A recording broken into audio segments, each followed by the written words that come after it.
அனைவருக்கும் காலை வணக்கங்க. நம்ம ஜிமிக்கி செம்பருத்தி பிங்க் கலர் தான். இன்றைக்கி 2 பூக்கள் மட்டும்தான் கொடுத்துருந்தாங்க. காரணம் என்னன்னு பாருங்கள்.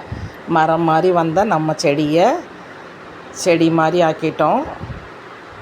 அவ்வளோ ஹைட்டாக நிறைய பக்க கிளைகளில் கொத்து கொத்தாக பூக்கள் கொடுத்துருந்தாங்க.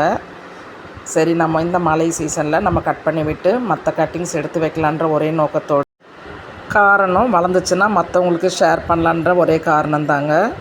இப்படி இருந்தேன்னா அப்படி ஆயிட்டேன்ற மாதிரி இவ்வளோ பூக்களை நம்ம தோட்டத்தில் கொடுத்த இந்த ஜிமிக்கி செம்பருத்தி பூக்கள் நிறைய பேர் ஆசைப்பட்டுட்டே இருக்கீங்க.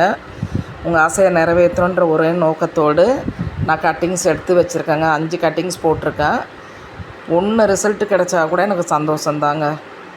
கண்டிப்பாக ரிசல்ட்டு கிடைக்குன்ற நம்பிக்கையோடு தான் இப்போ போட்டிருக்கேன். ஏன்னா மழைக்காலம், குளிர்காலம், அதனால் வர்றதுக்கு வாய்ப்பு இருக்குது.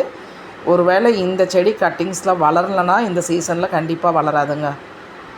ஏன்னா நான் சம்மரில் ட்ரை பண்ணி ஃபெயிலியர் ஆன ஒரு செடி தான் இது. இப்போ நான் இந்த சீசனில் பண்ணிகிட்ருக்கேன். கண்டிப்பாக வளருன்ற நம்பிக்கையோடு, உங்களுக்கு ஷேர் பண்ணுவேன்ற நம்பிக்கையோடு இந்த வீடியோஸ் போடுறேங்க. Thank you all. சப்போர்ட் பண்ணுங்கள், சப்ஸ்கிரைப் பண்ணுங்கள்.